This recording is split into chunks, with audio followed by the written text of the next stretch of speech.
Nous sommes habitués à anticiper le danger de l'espace. Un espace immense, presque inconnu, hostile aux humains. Pas étonnant. Des explosions colossales ont lieu, les astéroïdes et les comètes voyagent à une vitesse phénoménale. Il y a des trous noirs. Et tout cela peut potentiellement causer la mort de la Terre. Mais qu'en est-il de quelque chose de petit? Par exemple, une aiguille à coudre ordinaire.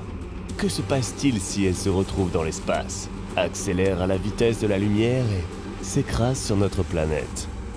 Tout objet constitué de matière ne peut pas se déplacer à la vitesse de la lumière ou plus vite. Il est donc peu probable que les scientifiques de la NASA envisagent un jour une telle catastrophe. Eh bien, je vais le faire pour eux.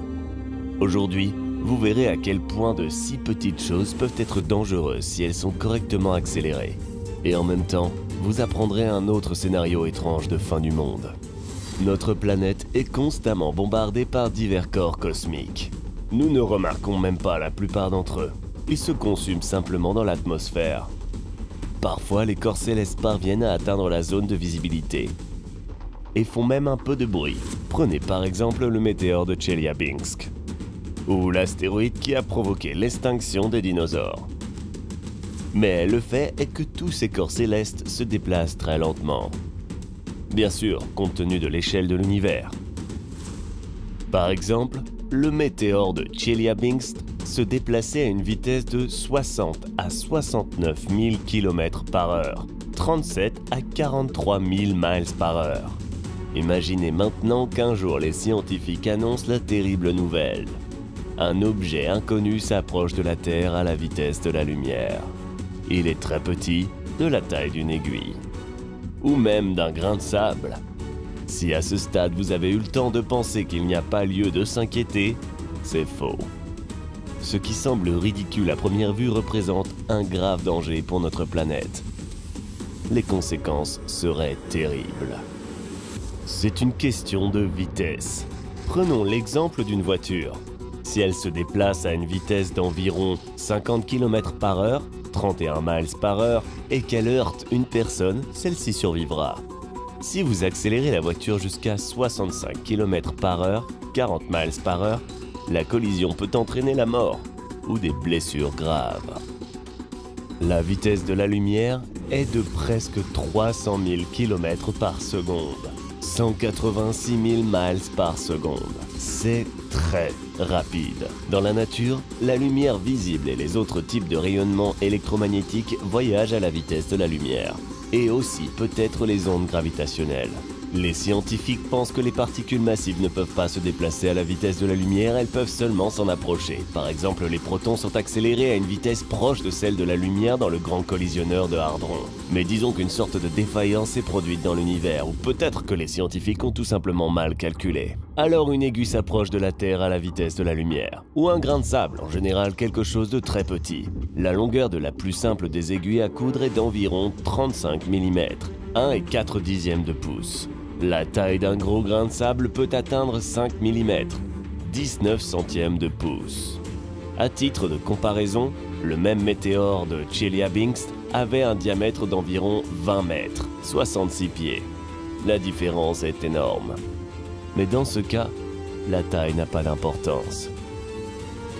Même un objet minuscule ayant accéléré à une vitesse phénoménale deviendra mortel. Il ne se consumera pas dans l'atmosphère et n'explosera pas en vol. Les liens qui assurent l'intégrité d'un objet cesseront de fonctionner.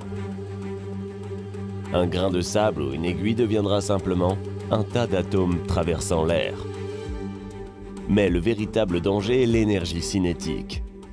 Je ne vais pas vous ennuyer avec des calculs, nous allons tout de suite arriver au résultat. L'énergie cinétique, par exemple d'un grain de sable, qui a presque atteint la vitesse de la lumière, sera égale à l'énergie cinétique d'un objet de 100 tonnes tombé d'un immeuble de 15 étages. C'est comme si la plus grande partie de la Statue de la Liberté tombait de son piédestal d'un seul coup. Donc, si une aiguille se déplaçant à la vitesse de la lumière frappe la Terre, les scientifiques auront-ils le temps de la remarquer? Difficile à dire. Mais en cas de collision avec la surface de notre planète, toute l'énergie cinétique ira dans l'énergie de l'explosion. La puissance libérée sera similaire à l'énergie d'une bombe nucléaire. Environ 43 kilotonnes de TNT.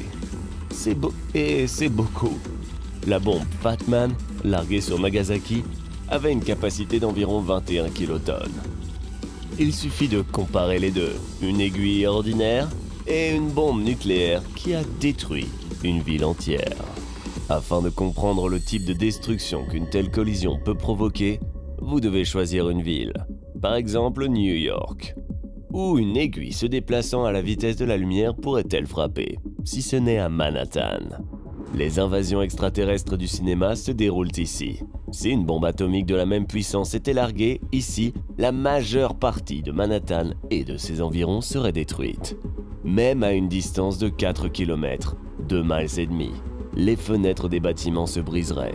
Les personnes qui se trouvent un peu plus près de l'épicentre subiraient de graves dommages. Par exemple, tous les habitants de Hell's Kitchen seraient brûlés au 3e degré.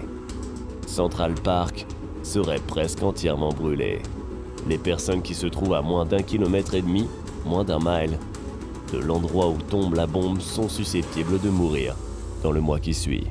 Cependant, l'aiguille bombe peut aussi pénétrer sous terre et créer un énorme cratère avec son explosion. Et oui, la Statue de la Liberté va certainement tomber de son piédestal. Peut-être même directement dans l'eau. Et la grande vague? Il existe une autre version de la façon dont cela pourrait se passer. C'est moins scientifique, mais beaucoup plus spectaculaire. Je suis sûr que vous voulez le savoir. En s'écrasant sur la planète, l'aiguille disparaîtrait dans la croûte terrestre. Un nuage de plasma se répandra du point d'entrée sur les côtés. L'énergie va s'échapper par le corps de la planète. Et avec elle, de nombreuses particules créées par la collision avec la croûte terrestre. Cela deviendra une fontaine colossale de tout ce dont la Terre est constituée. En une fraction de seconde, elle deviendra si chaude qu'il n'y aura plus rien de vivant à la surface. L'énergie sera si grande qu'elle dépassera l'énergie du couplage gravitationnel de la planète. Vous voyez ce que cela signifie? Une explosion. La Terre sera simplement déchirée plus vite que vous n'avez le temps de cligner les yeux. Cependant, il n'y aura plus personne pour le faire de toute façon. Le système solaire va changer pour toujours. Et tout ça à cause d'une petite aiguille. Cependant, toute cette situation est bien sûr hypothétique. Il existe donc un autre point de vue.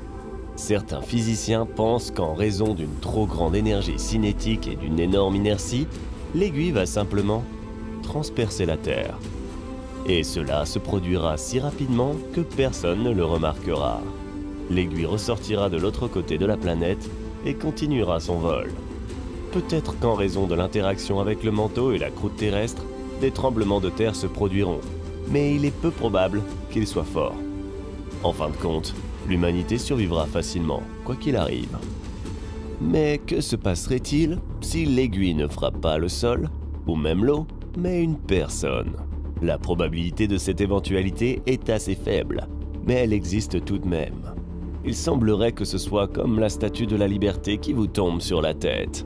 Oui, et du 15e étage. On dirait que c'est impossible de survivre. L'énergie cinétique de l'aiguille sera très forte.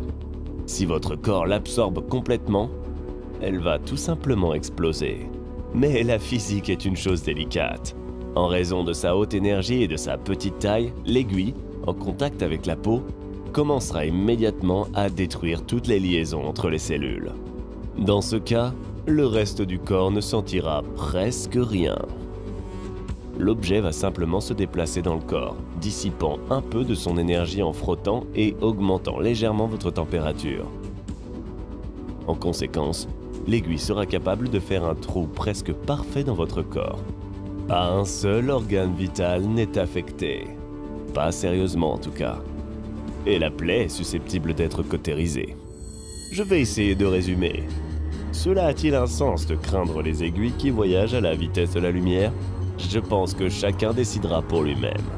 Mais j'espère quand même que les civilisations extraterrestres sont suffisamment développées et qu'elles feront de la couture avec l'aide d'autres choses. Si vous avez aimé la vidéo, donnez-lui un pouce en l'air. N'oubliez pas de vous abonner à la chaîne si vous ne l'avez pas encore fait. Cliquez rapidement sur la cloche pour recevoir des notifications de nouvelles vidéos intéressantes qui vous attendent à l'avance.